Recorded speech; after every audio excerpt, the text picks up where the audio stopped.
Listo, chicos. Entonces, habíamos estado hablando sobre los niveles dentro de lo que es la configuración electrónica, ¿cierto? Eh, Tenemos que ustedes habían hecho algunos ejercicios en donde ustedes tenían un poquito claro em,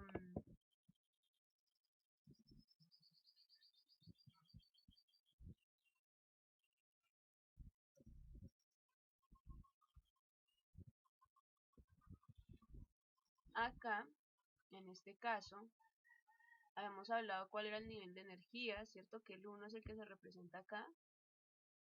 Habíamos hablado cuál es el subnivel de energía, que son las letras, pueden ser S, P, D y F. Y habíamos hablado de la cantidad de electrones en el subnivel, que es lo que tenemos acá. Que habíamos dicho que, como bien lo podemos ver en este cuadro de acá, habíamos dicho que en el S se pueden contener 2 electrones, es decir, que máximo nosotros podemos encontrar 2 electrones en el S. El P puede contener máximo 6 electrones, es decir, yo puedo usar los que necesite hacia abajo, pero no más allá de esos electrones que dicen acá. El D puede contener 10 electrones máximo y el F máximo puede contener 14 electrones. Y aquí abajo habíamos hablado de algunos ejemplos de configuraciones electrónicas, ¿cierto? Bien, habíamos hablado del ejemplo de hidrógeno, de helio, de calcio y de cesio, que cada vez pues es más grande o más amplia la configuración electrónica. Recuerden que la configuración electrónica habíamos hecho algunos ejemplos al número que están acá subrayados, ¿cierto? Dice, y habíamos visto cómo nosotros podíamos hacer esto en el orden de las flechitas, ¿cierto? Que por eso cada uno tenía ese tipo particular. Habíamos hablado también de que, por ejemplo, acá en este caso, ¿cierto? Tenemos este 7S1, que si nos remitimos sería acá, ¿sí? Pero el punto es que tenemos que acá máximo pueden usar los 2 electrones, pero eso no quiere decir que si yo solo necesito uno y llegué a este, pues solamente puedo usar ese, no. Yo puedo usar también este que está acá, es decir, el 1. ¿Listos? Y pues nada, estos eran los ejemplos que habíamos visto nosotros la clase anterior, ¿listo? Esto digamos que se los recuerdo porque pues es necesario estarlo recordando, aparte para que ustedes miren ahí si hicieron bien el ejercicio de que les mandé la clase anterior.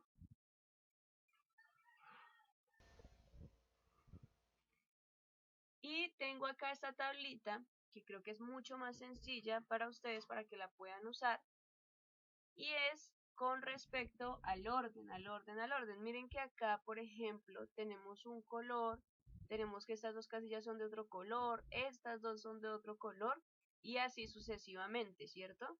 Entonces quiero que ustedes, yo sé que ustedes ya tienen allá el diagrama de Müller, pero este me parece mucho más eficiente, así que quiero que ustedes allá aprovechen, les voy a dar un espaciecito para que ustedes copien esa tablita y también la hagan con colores, ¿listo? Así como está acá, fíjense que tienen colores y esos colores les van a ayudar a seguir el orden cuando ustedes estén haciendo la configuración electrónica. Así que una vez van haciendo eso, yo les voy dando el espacio, ¿listo?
Listo, recuerden chicos que esto es para que ustedes tengan mayor facilidad a la hora de hacer la configuración electrónica.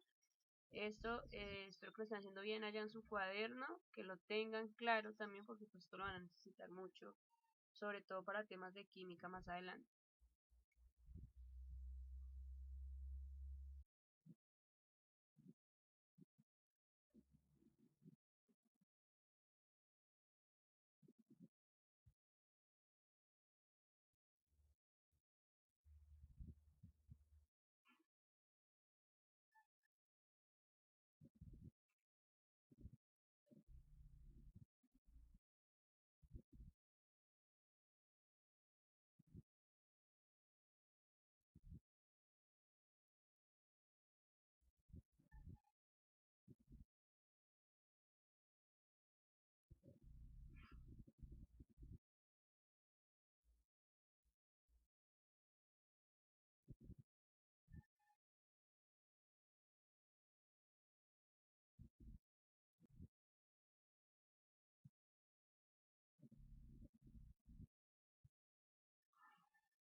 Recuerden hacer los colores, que pues es lo chévere de esta gráfica, los colores, ¿listo?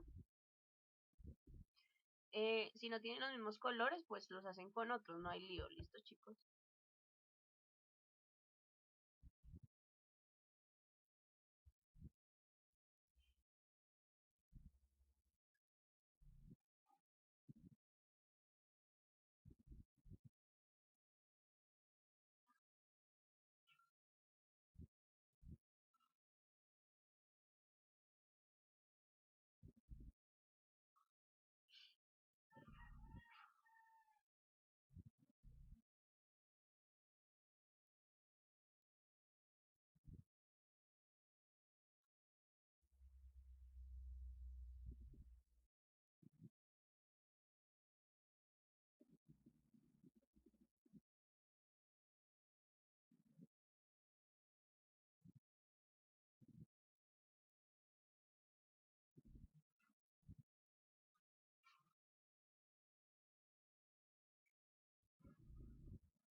Entonces chicos, recuerden que estos de acá son los niveles. Voy a escribir por acá.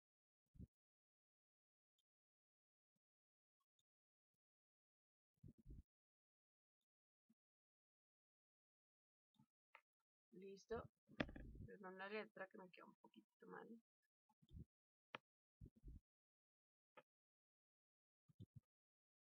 Estos de acá son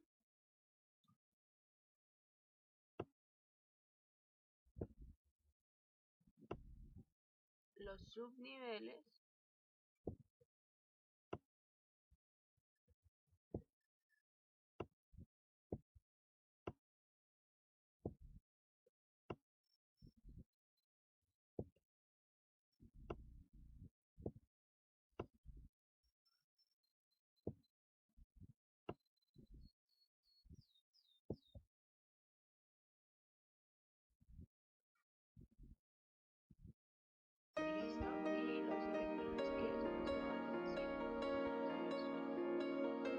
Modelo atómico de Dalton.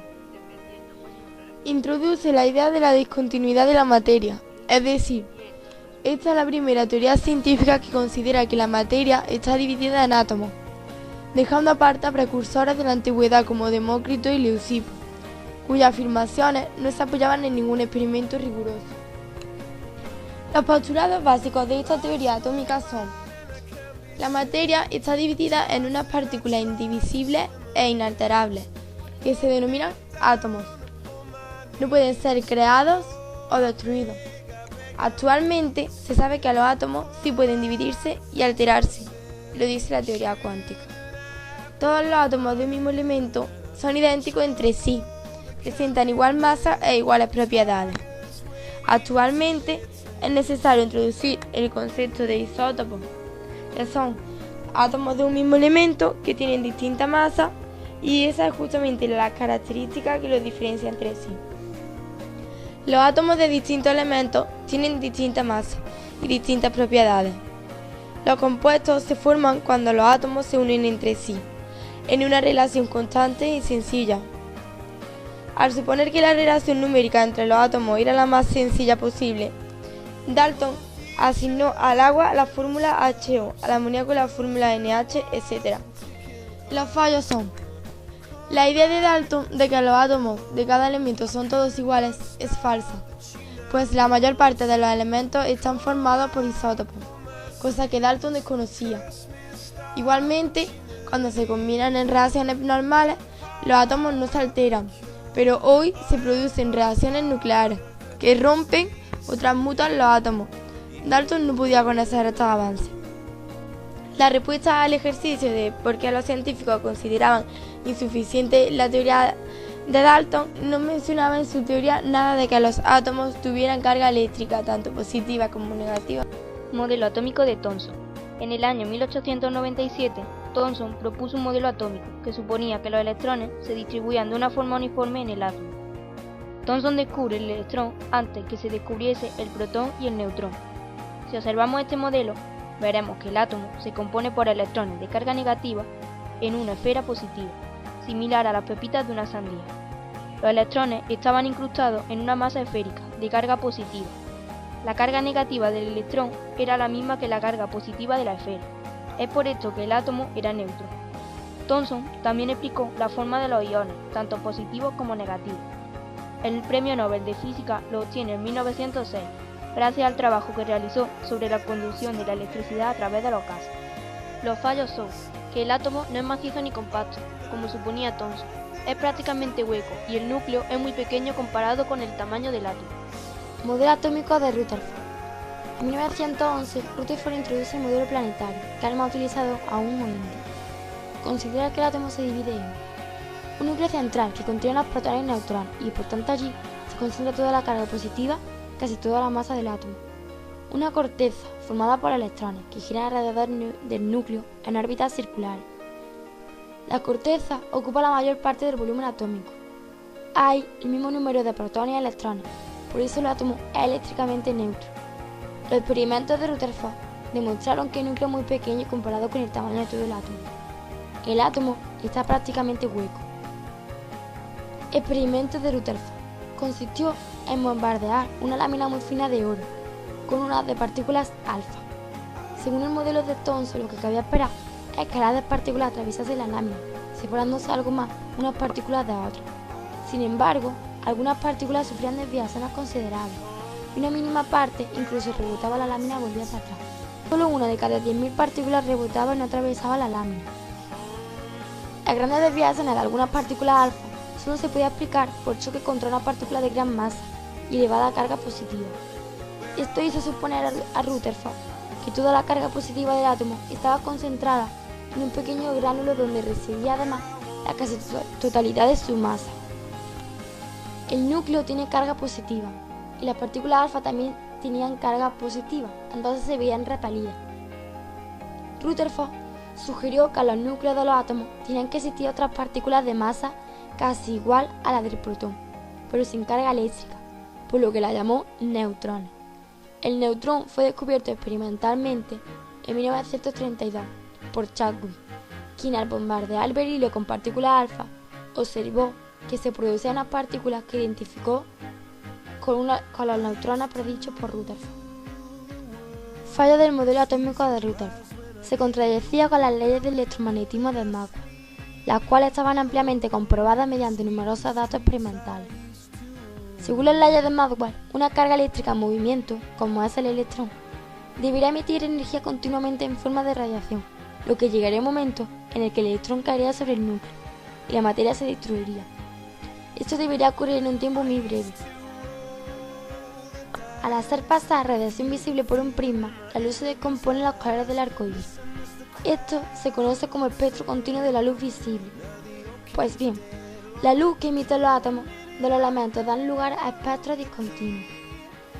El hecho de que cada átomo tenga un espectro de rayos distinto y discontinuo debe estar relacionado con su estructura. Esto no se podía explicar con el modelo de Rutherford. En 1913, Bohr postuló la idea de que el átomo es un pequeño sistema solar con un pequeño núcleo en el centro y una nube de electrones que giran alrededor del núcleo. Hasta aquí todo es como el modelo de Rutherford. Lo original de la teoría de Bohr es que afirma: los electrones solamente pueden estar en órbitas fijas muy determinadas, negando a todas las demás. Tiene que ser múltiplo de. En cada una de estas órbitas, los electrones tienen asociada una determinada energía, que es mayor en las órbitas más externas. Los electrones no irradian energía al girar en torno al núcleo. El átomo emite o absorbe energía solamente cuando un electrón salta de una órbita a otra.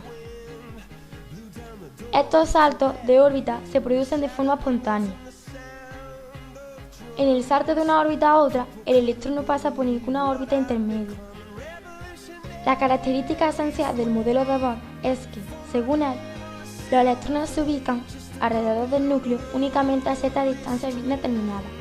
El porqué de esta disposición se estableció más tarde, cuando el desarrollo de la mecánica cuántica alcanzó su plena madurez. El electrón de un átomo describe también órbitas circulares, pero los radios de estas órbitas no pueden tener cualquier valor, sino valores fijos. Mientras el electrón se mueve en cualquiera de estas órbitas no irradia energía, solo lo hace cuando cambia de órbita. Pero si saltan de una órbita de menor energía a una de mayor energía, el electrón absorbe un cuanto de energía. Es una cantidad igual a la diferencia de energía asociada a la órbita concernida. Si el electrón pasa de una órbita de mayor energía a una órbita más interna, pierde energía y la energía perdida es lanzada al exterior en forma de radiación. El electrón desprende un cuanto de energía, un fotón. Cuando un electrón salta de una órbita a otra, lo hace sin pasar por órbitas intermedias. Esto es una afirmación que rompe las ideas normales que tenemos, porque no podemos visualizar cómo sucede esto exactamente. Consideremos un átomo con un solo electrón, en el que hay un núcleo de carga eléctrica, Z, suficientemente pesado para considerarlo inmóvil. Un electrón que describe una órbita circular de radio. En el modelo de Bohr se estipula que la energía del electrón es mayor cuanto mayor sea el radio. Niels Bohr dedujo que la frecuencia de la luz emitida por un átomo está relacionada con el cambio de energía del electrón, siguiendo la regla cuántica de Planck. Cambio de energía entre frecuencias es igual a constante de Planck. 13 años después de que Max Planck decidió incorporar el cuanto a la teoría de la luz, Bohr introdujo el cuanto en la estructura atómica. Correcciones del modelo de Bohr. Números cuánticos. En el modelo original de Bohr se precisa un único parámetro, el número cuántico principal, n, que se relaciona con el radio de la órbita circular que el electrón realiza alrededor del núcleo y también con la energía total del electrón. Los valores que puede tomar este número cuántico son los enteros positivos, 1, 2, 3. Sin embargo, pronto fue necesario modificar el modelo para adaptarlo a los nuevos datos experimentales, con lo que se introdujeron otros 3 números cuánticos para caracterizar al electrón. Número cuántico secundario o azimutal, L. Número cuántico magnético, M. Y número cuántico de spin, S. Número cuántico secundario o azimutal, L. En 1916, Sommerfeld modificó el modelo de Bohr, considerando que las órbitas del electrón no eran necesariamente circulares, sino que también eran posibles órbitas elípticas. Esta modificación exige disponer de 2 parámetros para caracterizar al electrón. Una elipse viene definida por 2 parámetros, que son los valores de sus semiejes mayor y menor. En el caso de que ambos semiejes sean iguales, la elipse se convierte en una circunferencia. Así, introducimos el número cuántico secundario o azimutal, L, cuyos valores permitidos son L igual a 0, 1, 2, etc. n-1. Número cuántico magnético, M, indica las posibles orientaciones en el espacio que puede adoptar la órbita del electrón cuando éste es sometido a un campo magnético externo, efecto Simon. Valores permitidos, menos 1, 0, más 1. Por ejemplo, si el número cuántico secundario vale L igual a 2, los valores permitidos para M serán menos 2, menos 1, 0, 1 y 2.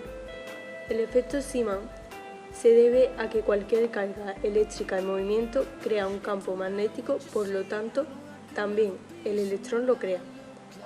Así que deberá sufrir la influencia de cualquier campo magnético externo que se le aplique. Número cuántico de spin, S, indica el sentido de giro del electrón en torno a su propio eje. Puede tomar solo 2 valores, más 1 partido por 2 menos 1 partido por 2. Fallos del modelo de Bohr. Fallaba al intentar aplicarlo a átomos polielectrónicos y al intentar justificar el enlace químico.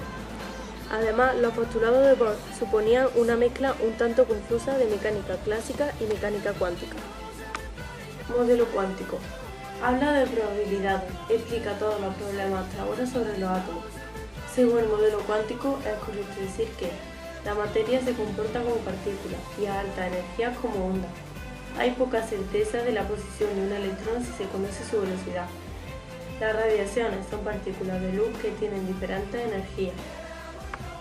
Según el modelo cuántico del átomo, es correcto expresar que un electrón en un átomo puede tener cualquier valor de energía, y 2 da la probabilidad de encontrar el electrón en una zona.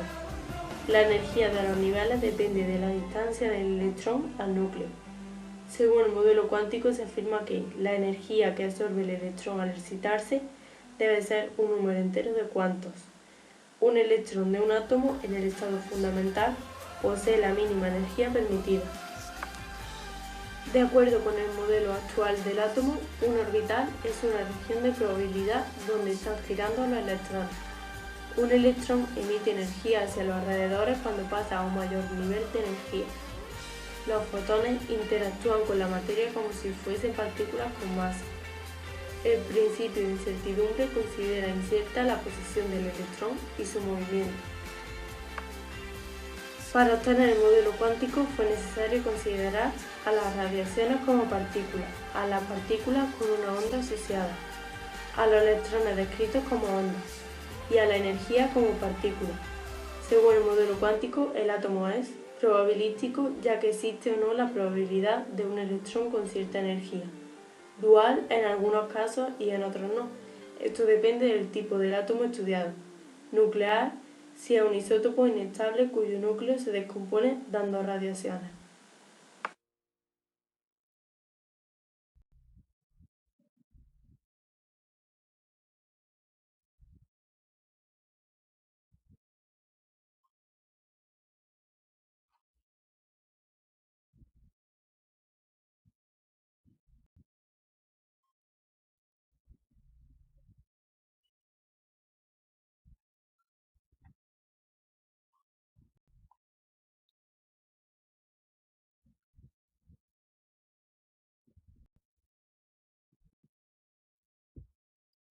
Bien, entonces es para que entendamos un poco sobre lo que es la Y a teoría de partir los de esas átomos, la postulaciones, teoría pues atómica, cuáles las fueron diferentes los postulaciones que se hicieron, o mejor, cómo ha ido evolucionando ese tipo de teorías y cómo también cada teoría ha ayudado o ha sido los cimientos de partida de las siguientes teorías hasta construir lo que hoy conocemos como el átomo, em, y las diferentes partículas que están dentro del átomo, ¿cierto? Que se empiezan a conocer hasta hoy en día, o por lo menos hasta estos años recientes, por decirlo así. Tenemos entonces acá lo que es el concepto del átomo, ¿cierto? Que es algo muy puntual, la estructura de la atómica y el núcleo atómico. Son cosas puntuales que son como las bases de lo que es el átomo en sí. Ya de ahí en adelante lo que se ha descubierto últimamente y demás ha sido, digamos que, añadido a todo esto que se toma como base, que es lo que les presento acá. Entonces nos dice que el concepto del átomo, en química y en física, átomo, del latín atomus, y del griego, que no sé cómo se lee en este momento, que significa indivisible, es la unidad más pequeña de un elemento químico que mantiene su identidad o sus propiedades, y que no es posible dividir mediante procesos químicos. El concepto de átomo como bloque básico e indivisible que compone la materia del universo ya fue postulado por la escuela atomista de la antigua Grecia. Sin embargo, su existencia no quedó demostrada hasta el siglo XIX, hace poco, relativamente. Con el desarrollo de la física nuclear en el siglo XX, el siglo pasado, se comprobó que el átomo puede subdividirse en partículas más pequeñas todavía. Dentro de la estructura atómica, la teoría aceptada hoy en día es que el átomo se compone de núcleo, de carga positiva formado por protones y neutrones,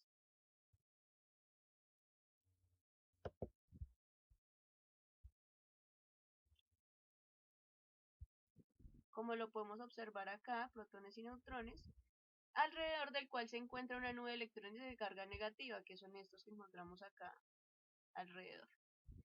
Entonces, el núcleo atómico se encuentra formado por protones y neutrones, como bien se decía antes, y en los protones la partícula de carga eléctrica positiva igual a una carga elemental y una masa además de 1.67262 por 10 a la menos 27 kilogramos, que es una masa 1837 veces mayor que la del electrón. ¿Listo? Y los neutrones son partículas que carecen de energía eléctrica, por eso se llaman neutrones, porque son neutros. Y una masa un poco mayor que la del protón. ¿Listo? En este caso hablamos de los protones y los neutrones, porque pues ya dijimos arriba que los electrones son una nube de carga negativa que se carga precisamente alrededor de lo que tiene que ver el electrón. ¿Listo? Entonces, de una vez que van a hacer allá también, van a copiar este dibujo, ¿listo? Y acá, por favor, le van a escribir, entonces, por ejemplo, el electrón. El electrón entonces le hacen una nubecita, más bonita que esta que yo estoy haciendo acá, y le van a sacar una flechita. Y le van a escribir esto, que está acá arriba. ¿Listo? A los protones, igual una nubecita, flechita, y le van a escribir pues lo que dice acá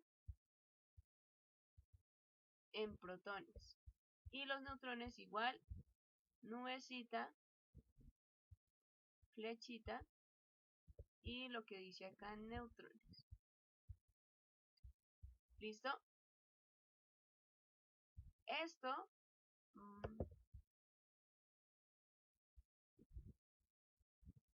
esto que está acá, que es el núcleo, me lo van a señalar, listo, y van a indicar precisamente pues que es el núcleo, listo.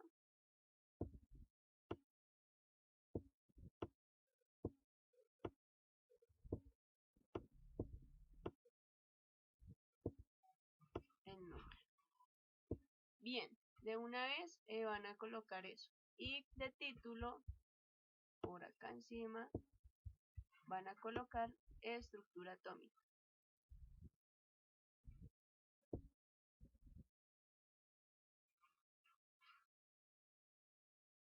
Lo van a hacer de una vez ahí, les voy a dar 5 minutos para que lo hagan, ¿listo?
Y finalmente entonces tenemos acá algunos ejemplos en donde se encuentran algunos elementos que muestran su número atómico.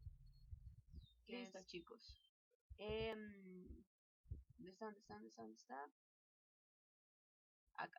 Número atómico, ¿cierto? Que recuerden que normalmente se encuentra representado con una Z. ¿Listo? Tenemos la masa atómica, acá, o es el mismo número de masa, indicando también la cantidad de partículas que cada uno contiene. ¿Cuáles son esas cantidades de partículas? Partículas entonces son número de electrones, número de protones y número de neutrones. Fíjense que acá los electrones tienen su carga negativa, protones su carga positiva y neutrones su carga neutra, es decir, cero.